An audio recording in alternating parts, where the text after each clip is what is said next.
and welcome to the latest episode of Enterprising Minds. Everybody is here. Alex, Ruthi, and Dave. Alex, you're going to kick us off with today's topic. Yeah, I'm talking about the future of work. So a couple of news items that hit recently. One was Amazon pushing for all the way back in person. So killing off hybrid remote and all the rest. Was looking at some of their numbers. They have 400,000 corporate employees. It's like 1.5 or 1.3 million total employees, but corporate employees, about 400,000. So those folks who may have gotten hired over the last couple of years, they now need to find an Amazon location to start showing up at, or they're done. So that's a big of a shift. So think about that from just a cost perspective. This is the thing that kind of got my mind working through this was, okay, you have so many studies out there that say work from home is more productive. Mm-hmm. You're in the office, you're getting a lot of interruptions, you're walking from meeting room to meeting room, you're not just, clicking to the next meeting and you're in it. Instead, you're, actually have to get there. On top of all the other kind of little things that happen within an office and the annoyances and issues of commutes, and getting your coffee and your lunch and everything else. So some group at Amazon made a bet that they can disrupt that many people's lives, potentially lose a whole bunch of people who are going to quit now that they can't get to work, that they're going to leave specialized talent. Thinking about, usually it's 2 to 3x a person's salary is their cost to even replace that person. It can be really expensive to find somebody to replace somebody. The more specialized, of course, the worse it is. Higher up it is, worse it is. It gets pretty tough. So we're going to shift that many people because of the equation that must work out that productivity will increase. And Amazon being already a profitable company, they think that they can get even more. Didn't the CEO talk about how it's more of a culture focus? I didn't hear the news on that, but okay. Maybe that's an element too. The reports that I had heard was an interview with and it's Andy Jaffrey, right? Mm-hmm. Okay. He was talking about how this is a cultural play, and we think that you can work well in Amazon and build a better Amazon if we're all together. Now, the thing that comes to my mind immediately is, are they providing relocation, or is it you're done if you can't? Great question. The other piece about it, just think about it from a real estate side too. Mm-hmm. They had a lot of real estate that was unused probably for a period of time that they could have gotten rid of. It's not just purchasing a building, it's the maintenance cost of it, the janitorial cost of it, electrical, all the other kind of little elements and pieces to that, staffing it. The cafeteria that now must, figure out how many employees are going to be there on a given day for how much food they're going to use. All the rest of those kind of like little contracts and costs. Right. They're continuous costs. That's just, you keep the building open, you're going to need a security team. You're going to need an X whatever team to keep on doing all the little things I keep on doing. And that, again, high cost, worth it? Resurfacing a parking lot, how often do you want to really do that? Do they have their Amazon Fresh grab and go surveillance system set up in their cafeteria? They do. It's great. I've been there. Fun fact. If you go to Seattle, you go downtown just by the big domes, which you can't go inside and tour anymore. They apparently could pre-COVID. I really wanted to go see the greenhouses and the domes, but you can't. You can just look from the outside like a plebeian. Beautiful landscaping on the outside too, even though you're downtown Seattle. But they have the sort of Amazon grab and go, and your average Amazon customer can also use it. You have to consent to your sort of face being scanned and things, because it's part of you sort of walk in and walk out and it'll automatically charge you. It's very cool. And there's definitely a lot of Amazon badges using that particular little store. So fun fact. I don't know. I'm thinking about your comments. I think you bring up a really good point, Alex, which is the all the little things that have a associated monthly cost with them. So it doesn't make sense for you to maintain those sorts of buildings, those sorts of facilities and amenities if you're going to do hybrid to some extent, because you also need the scale to make those affordable. I think about some of the corporate cafeterias. It's really hard to maintain a corporate cafeteria that accommodates the variety that people want with a very small group of people. And with that balance, it's sort of it can be a virtuous cycle of the more people you have, the better it gets, or a vicious cycle because people go, oh, you don't have cheese pizza out today because I'm the only one in the building who likes it. So I'm going to go elsewhere. I'm not going to buy from you. Sure. And so I think some of those, the monthly or the fixed costs, make sense if everybody is present. They start to make no sense with hybrid. And so then if there's some productivity gains to be made by having people in office, and then you offset it by having some of these of scale facility costs, maybe that's part of the equation too. I don't know about you guys, but at least for me, my experiences post-COVID, going to work and being in person, for very long, specific project-based like workshops, it's wonderful because, you get to reconnect with people you haven't seen or meet people that you've only met online. And it's intense, but it's really good, right? Because everybody has specifically set aside that time to work on that. On the other days when it's just hey, come in, Tuesday, Wednesday, or Thursday are your anchor days, like, pick one and come in kind of thing. I was keenly aware of just like how much time was lost talking in the hallways. Now, granted, I love connecting with my coworkers. I love the idea exchange that happens with that. But also, if you look at the to-do list, none of the conversations that I had in the hallway actually moved the needle on any of the to-do lists, right? So I know a ton of people who are coming in and they write off that one day that they come in to the office as the sort of networking, brainstorming kind of days. And then you do work the 4 other days that you're at home. Does that sound familiar, a similar experience, or where are you guys on that? I guess similar. I do typically 1 day a week in the office. And on that day, if there are people to catch up with, I definitely try to spend time toward that because I use time while at home to kind of catch up on work so that can happen. The other piece about it is I've had projects over the years, I would say, definitely not like on a weekly basis, but over the course of years, absolutely, where somebody sees me and they run over and they're like, hey, I totally forgot. We're going to do this kind of project like this. Does that involve you and your team at all? And the answer always is, yeah, it totally does. I've been talking for like the last 3 months, but okay. Let's at least get on the same page today and we'll kind of keep moving things forward. Or somebody comes through and they're like, hey, there was a weird idea. Somebody was talking about this. Is that something you're interested in or something that you've worked on or something? And a lot of projects have kicked off that way too. So there's an element of isolation that I've definitely noticed with remote where I meet. I mean, if you think about it from like a networking, think of like a spider web. I'm at the center and how many like little touch points of people am I, interacting with on a given week. My spider web is tiny. I mean, it's the same people over and over again. I bet it's 15 people on a frequent basis, 4 on a high frequency basis, maybe 30-ish on a less frequent basis. Now, when I was in the office, I would have said like numbers like 50.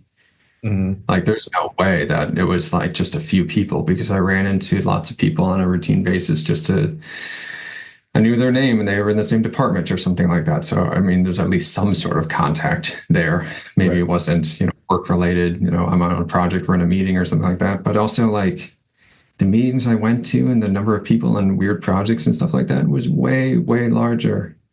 So I've also found, I don't know if it's more frequent or not, or maybe it's just the situation that I'm in, current role, that kind of thing, that I have been running into projects that I've been on for some period of time, and then I find someone else has been doing the same one somewhere else in the company for some time too. Mm-hmm. And that, it frustrates me so much because it's like, it's just me randomly thinking like, hey, maybe there's a person in sales who has tried something like this. And I reach out to them and be like, yeah, I've been working on this for like 3 months. It's like, oh, same. Great. And how much more effective would you both have been on your projects had you had a conversation 3 months ago or bumped into each other or would have been done. Right. Like, oh my gosh, like we're just starting now. It almost feels like we've restarted now. I mean, I always had a joke at 3M that basically like first month of any project was a joke because you kept meeting with the wrong people. You'd, set up a meeting and then be like, oh, this is technically under my role, but actually this part of it isn't. So you need to be meeting with these people instead. To be like, oh, okay. And then you reschedule it. And you finally meet with them and they're like, actually, no, we're half the team. You actually need to involve at least 3 other people from these other 3 groups because, legal is involved here and this is the person you need to be involved or something. And then it's like, okay, and then we finally meet again. And then finally at the end of the month, you finally meet with the right group and then the project finally kicks off. Like it took a while because of just corporate matrix kind of style things where somebody's role is minutely kind of broken up into 3 other people's role and you met with the one person, not the other one or something like that. So Getting through that movement still happens in person. So I want to say like just on a fairness aspect, like that still happened there as well. Part of that I think was just basically based on organizational structure and titling and a bunch of other kind of elements like that too. So there's ways to kind of correct some of. That is the interesting thing, especially you jump on LinkedIn and you look at people's titles at, competitive companies around whatever your company is or whatever. And all of a sudden you see like demand generation, integrated marketing, marketer, senior marketer. It's like, aren't you all just doing the same thing? Like really honestly. Or God forbid you see these like digital ninjas. You're like, ooh, oh my gosh, the gurus, the ninjas, the wizards. Yeah, it's a basketball league at this point. Apparently. A few thoughts on some of what you just described, Alex, about talking to the same 10 people where when we were full-time remote, you'd encounter 50 or so just by having them in the hallway. One thought that occurred to me is, first off, I wonder if you guys have been doing the same, have been working off of the human capital that I've or the social capital that I've developed over the last however many years. And so I have a network of people that I know, that I've cultivated, that I've worked with or built relationships with over time. And so the shift to remote, working on those big projects that are going to cross a bunch of teams, hasn't been a huge issue because I already knew the people to reach out to. I said, okay, I got to talk to this person. Like the exposure was already there to know who I need to reach out to at least ask the question. I wonder, especially in the companies that have shifted from in-person to remote and therefore didn't have some of the cultures or the environments established to enable that in the remote space, if that has been much harder on new employees of large companies. Whereas if you're at a newer company who's been remote from the start, you have some of that built into your way of working, right? Because you've had to be remote the whole time. You've had to solve it. I think where perhaps some of the issues come in are large companies going from in-person to remote and not having some of the cultural foundations in place to enable that. And it doesn't, like, as I think about it, I'm throwing out this as sort of a idea. I don't know if it's correct. It could be total nonsense, but it doesn't surprise me that Amazon, for example, is one of the companies that's saying, hey, we're going to go back. And the reason I say that is because the turnover at Amazon, I'm given to understand, is quite high. So they would have learned much more quickly than other companies what the negative productivity gains are from not having those in-person pieces, because they would have had the higher turnover. Whereas we work at companies where the turnover is much lower. And so it's going to take you a much longer time to see the productivity drop. That is an interesting point, because I do think, throughout the pandemic through today, in the last 5 years, we've seen all those headlines of, keystroke monitors, or, mouse movement monitors that the companies are implementing. And then, so like, to your point about the culture piece, like, straight away, your company doesn't trust you to be doing what you need to be doing. Well, yeah, that is so much more a company culture issue than it is particular manager issue. I have so many issues with that. I do too. I used to offshore, manage a couple of different offshore teams, writing, editing, data entry, a couple other ones, kind of like that, software. And that was common. That basically you had this screen monitoring software, so you could check in anonymously, apparently, into any of your workers and see exactly what's on their screen, or mouse movement tracking, or keystroke tracking, or whatever it is, to basically employee tracking, to try to prove that this person is working. And it was always really disappointing to me, from the idea of, if you have, and a lot of these hires were project-based hires, so it was a contract, like, write the one article, you get paid X number of dollars, that's the end of the contract and stuff. Like, it was that kind of turnaround thing. And so it was much more output-based. And if you can't take your work and say, okay, this is the goal, and this is what we're working towards, and this is how we should work towards this goal, and break it down in a way that basically people know what they're supposed to be doing, right, and they're clear on that, the communication is good on that. There's also communication back up when they have questions and concerns, so that things get clarified quickly, so they're able to keep moving instead of just stalling out and kind of waiting, or guessing on something. There's so many issues with that. I mean, that is purely a managerial fail. If you're down to that point, either you don't need the staff and they're sitting around waiting, right, again, managerial fail, or they're unclear on what's going on, managerial fail. I mean, it's across the board. It's not on that. If you have an employee who's faking it and there's fraudulent stuff, fine, that's a whole different kind of HR side of things. That still does happen, but that's a really, really small percentage of the time. Right? And that's always been a really small percentage of the time. Right. Like, yeah. I think some of the other cultural pieces too, right?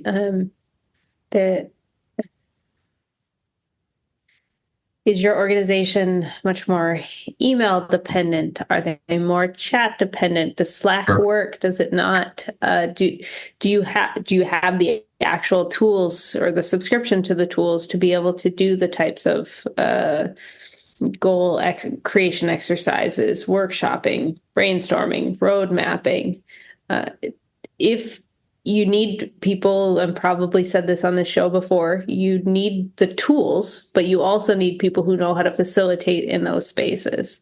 Right. And that's a skill set, as well as there's skill set and there's culture, right? There's how do people work? How do they seem to be working effectively? What sort of the natural ways in which they behave and operate together? What are the learned behaviors from working at your organization? And then, do you have the skill sets to be able to work in different situations, different formats? I mean, I remember for the longest time I was working a spot, and it was so exciting when you found somebody with a mural license, because then you could do the whiteboarding you needed to be able to do in a remote setting. Like, if that's not part of your bread and butter, then all of a sudden switching or working hybrid is very difficult. Or all of a sudden, you have whiteboard-based meetings, but you've got this one employee who lives somewhere else who has to call in. There's nothing worse than calling into a whiteboard-based meeting, even if you have the camera set up, because you don't have the capability of picking up the marker and walking up to the board and adding your thoughts. There's something about the presence when you're there. And I think that's also part of the challenge. And Dave, you mentioned this sort of anchor days.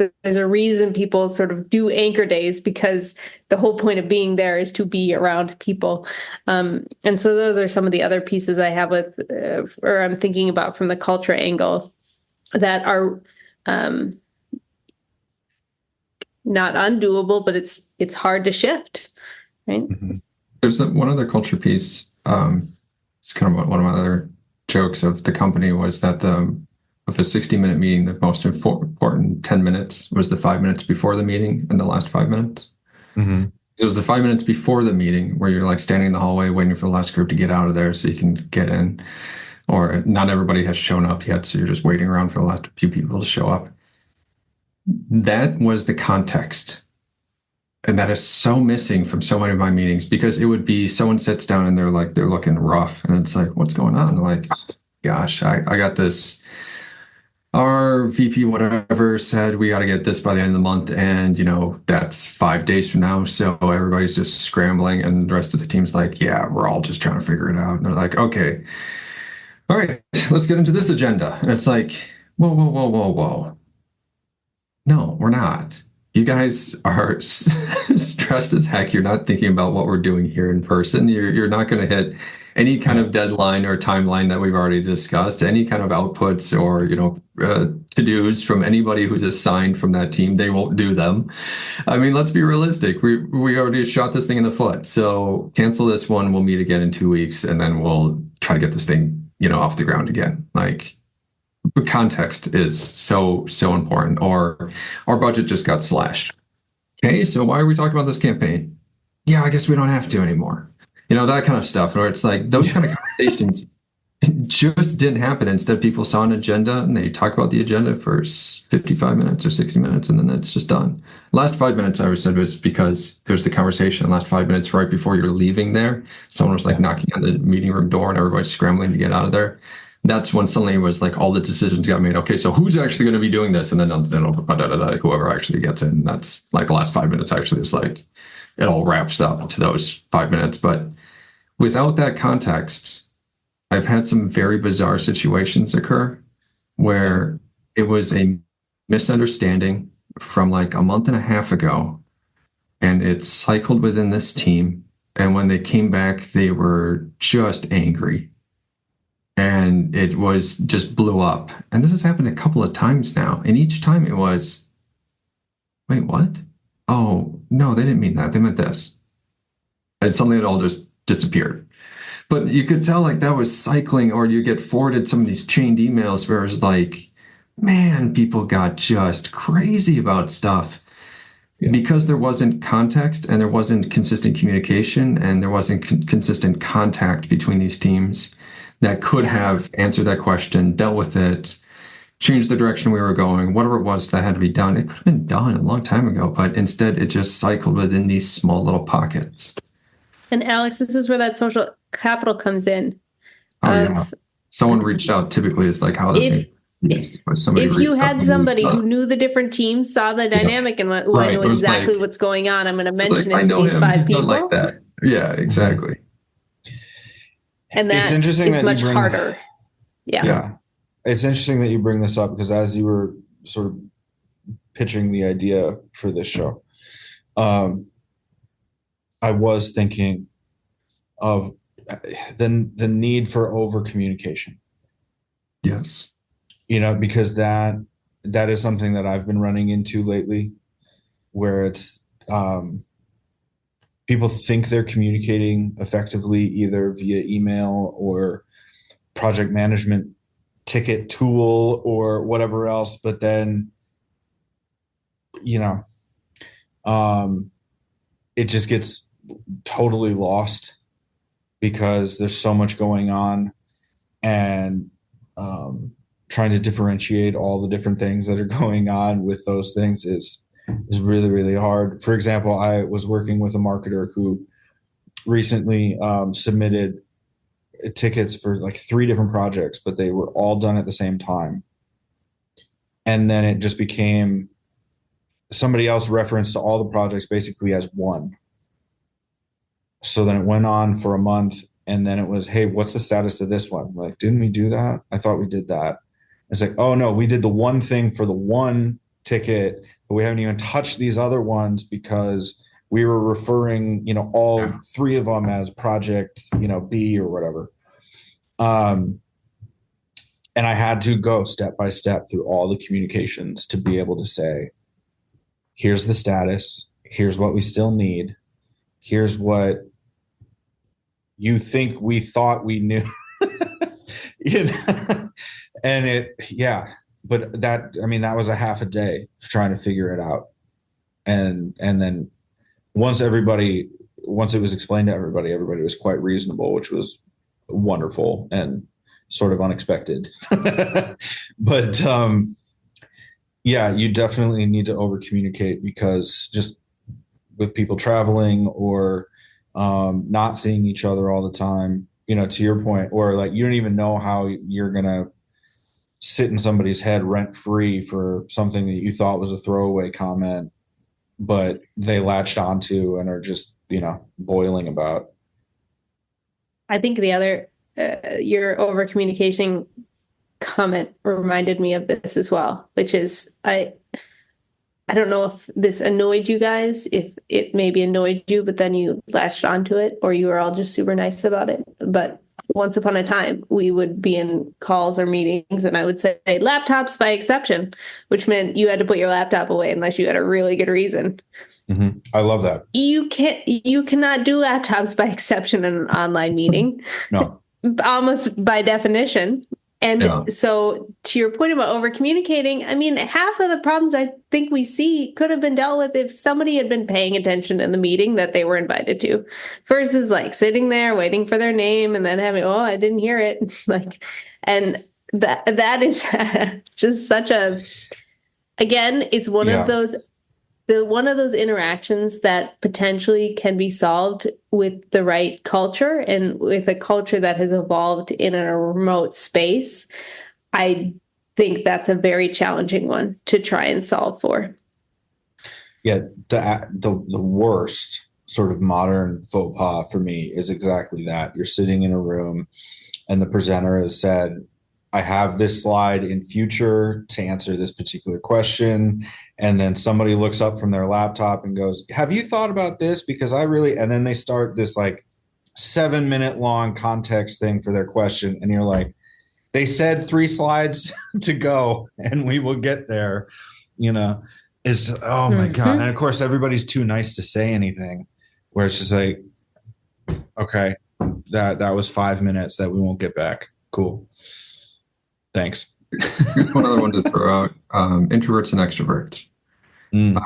So there was a point where I worked for a fully remote company. But there kind of was that clique that basically was all mostly hired from the same state in the US. And then there was a whole bunch of other people from other parts. And it was pretty clear that there was that group and everybody else. And nobody really felt in with that group, to the point where it was basically anyone who was outside of that state would talk to each other on Slack.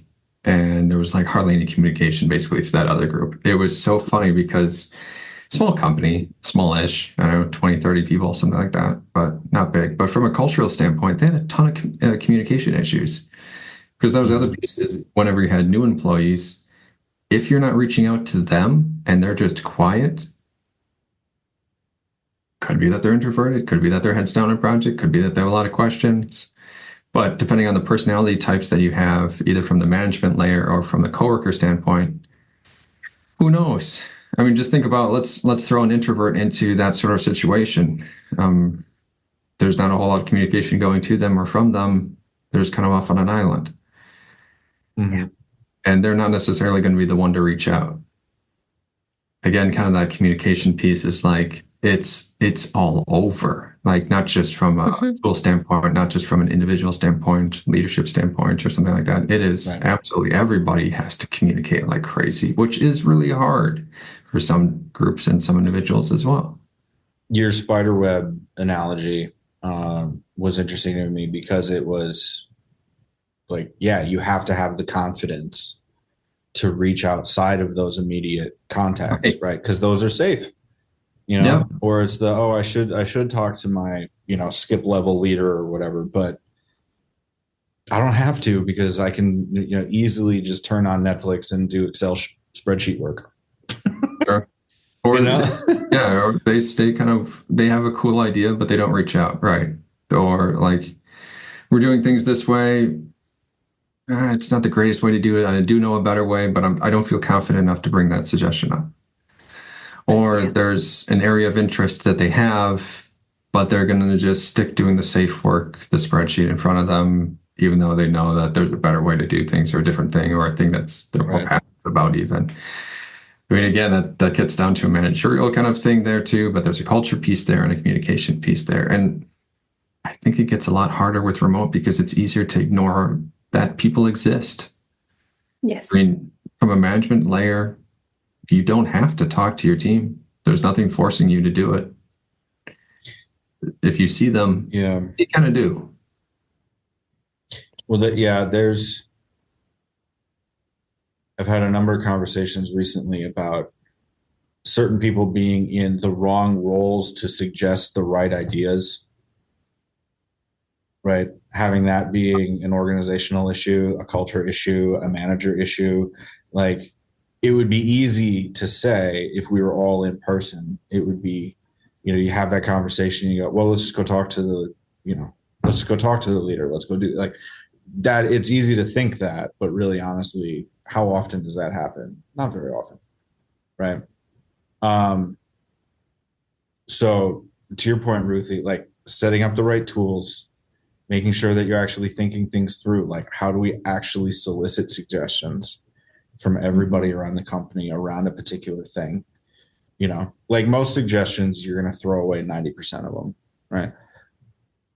But until you get a good one, you should at least be collecting them, right? And seeing what happens, because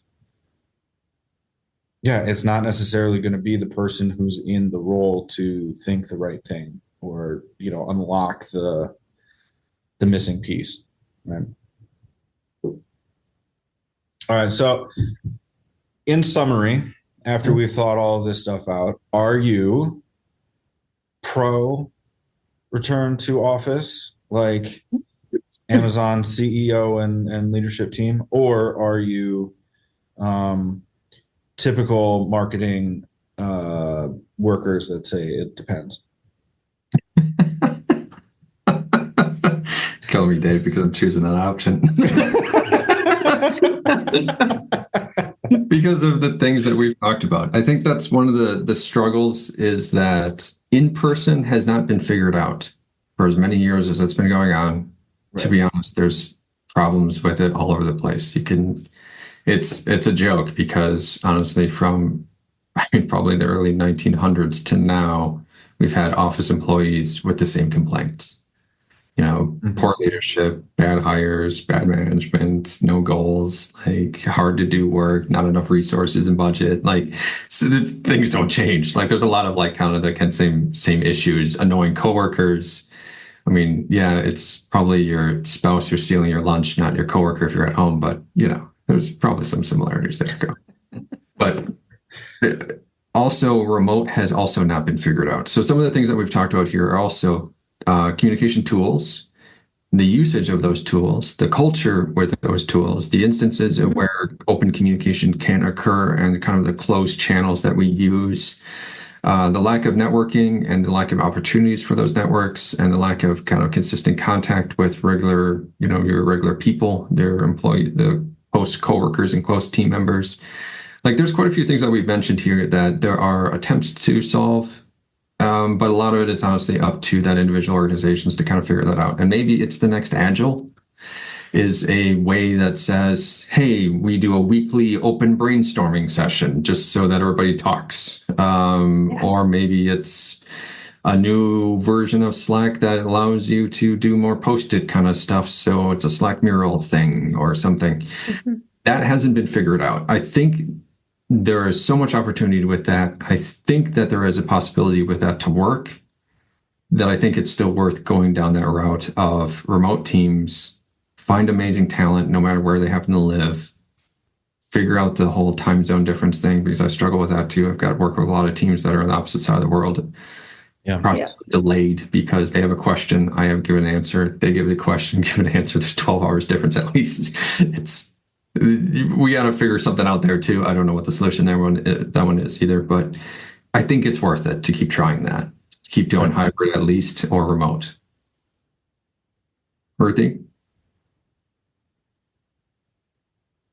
Selfishly, I will lean towards more in person. Hybrid is great. Love hybrid, especially, we didn't talk about it, but there is this flexibility aspect too, right? We all have lives. You have to take your kid to the doctor's appointment. It's much easier to do that if the rest of the day you're working from home, right?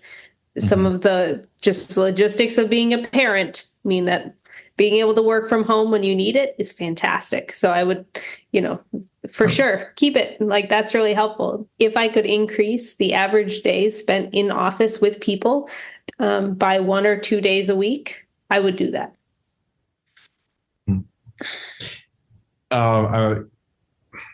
Earmarking an idea based on what you said. I think it would be interesting to talk about sort of flexible work styles based on where a person is in their life cycle.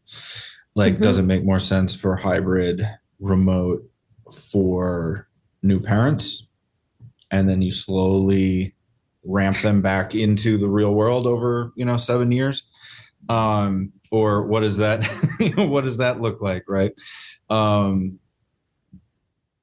And also, and how does it align to your goals for what you want with your career? I think, if you want to be in the leadership spots, you're probably going to have to be in person more than online, depending on what type of company you work for, caveat. Personally, I like a mix. I like the freedom to do what I need to do. And, to your point, Ruthi, go to doctor's appointments, go take care of school things for the kiddo. But then also have the freedom to get the stuff done that I need to get done. Right. And that's what I think the keyboard trackers totally miss. Like, if I know myself and I'm more productive, after dinner on a particular type of task, then I might leverage, non-traditional working hours to get something done because it just fits my working style better. Right. And you can't account for that if you're only looking at traditional, 8 to 5. So, I guess undecided, long story long. But anyway, as usual, thanks for being here. Thanks for listening. Drop us a line. You have the email in the episode description. Transcripts and useful links can be found on the show page, which will be linked in the description as well. Like, comment, subscribe, share, all that good stuff. And let us know any ideas that you might have on this, any strong feelings or positive thoughts. Whatever you got, send it our way, and we will see you in the next episode of Enterprising Mindspodcast. Thanks. Thanks, all. Cheers.